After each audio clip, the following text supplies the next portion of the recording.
अगर आपका भाई प्रधानमंत्री होता तो क्या आप पतंग बेच रहे होते या फिर पेट्रोल पंप पर अटेंडेंट या किसी गौशाला में हेल्पर होते? अगर आपका बेटा प्रधानमंत्री होता तो क्या आप लाइन में पैसे लेने के लिए खड़ी होती? जरा सोचिए। मैं विक्रम बजाज फिर एक बार लेकर आया हूं खबरों के पीछे का रिसर्च और सच।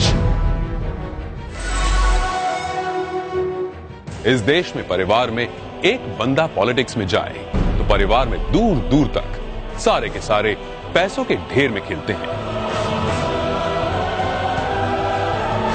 तभी आज हमारे पास हैं एक ऐसे नेता जो देश की सियासत की सबसे ऊंची कुर्सी पर बैठे हैं, लेकिन उनका परिवार कैसी आम जिंदगी जी रहा है। नरेंद्र मोदी के बड़े भाई सोम भाई मोदी खुद तो मानते हैं कि वो नरेंद्र मोदी के भाई हैं, पर उन्हें पता है कि प्रधानमंत्री के लिए सिर्फ 125 करोड़ देशवासियों में से एक है। छोटे भाई पंकज भाई गुजरात सरकार के माहिती विभाग में साधारण सी नौकरी करते हैं। दूसरे बड़े भाई अमृत भाई एक प्राइवेट कंपनी में फिटर के तौर पर रिटायर हुए हैं। आज भी उनके परिवार में से किसी ने एरोप्लेन अंदर से नहीं देखा।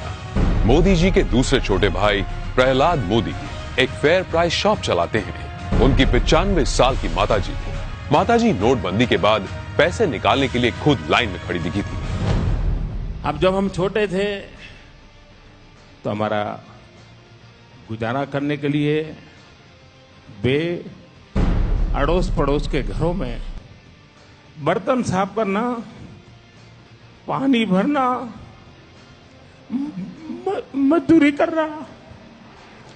आप कल्पना कर सकते हैं कि एक मां ने कितना कष्ट उठाया होगा। नरेंद्र मोदी के चचेरे भाई अशोक भाई 8 बाय 4 फीट के किराए की दुकान में पतंग पटाखे और नाश्ते बेचते हैं। बड़े चचेरे भाई भरत भाई एक पेट्रोल पंप पर अटेंडेंट हैं और उनकी पत्नी रमीला बहन वडनगर के अपने छोटे से घर में ही खाने का सामान बेचती है। मेरे देशवासियों, मैंने घर, परिवार, सब कुछ देश के लिए छोड़ा है।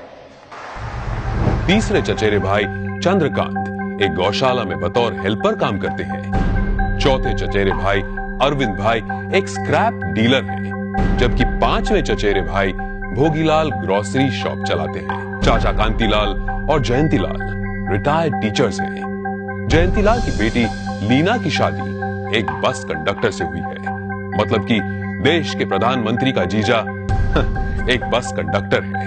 अरे हम तो फकीर आदमी हैं, झोला लेके चल पड़ेंगे जी। परिवार को मोदी जी पर बड़ा गर्व महसूस होता है, लेकिन उन्होंने इस बात का कभी गलत इस्तेमाल नहीं किया। अब जरा सोचिए, दूसरी तरफ है यूपी के मुलायम सिंह यादव और अखिलेश यादव परिवार, जो सत्ता की खींचतान में अपने स्टेट, अपने लोग, अपनी जिम्मेदारियां और अपना होश तक भूल चुके हैं। गांधी परिवार जिसने अपने परिवारवाद से कितना बड़ा पॉलिटिकल एम्पायर खड़ा किया, और बिहार के लालू प्रसाद भी अरबों खरबों के घोटाले कर अपने खानदान को माला माल करते आए हैं। कश्मीर में भी लोगों का जो होना हो वो हो, लेकिन अब्दुल्ला परिवार के ऐशो आराम में कोई कमी नहीं आई। अब जरा सोचिए, नरेंद्र मोदी ऐसे कैसे प्रधानमंत्री हैं जो इतने बड़े पद पर होने के बावजूद अपने परिवार के लिए कुछ नहीं करते हैं? क्यों? जवाब साफ है, ये 25-50 लोग नहीं बल्कि 125 करोड़ भारतीय ही उनका परिवार है। 125 करोड़ देशवासियों में एक मोदी होगा, उससे ज्यादा कुछ नहीं हो। अपने आप को पूरी तरह खपा दूं, आहूत कर दूं, तो उससे बड़ा जीवन का आनंद क्या होगा?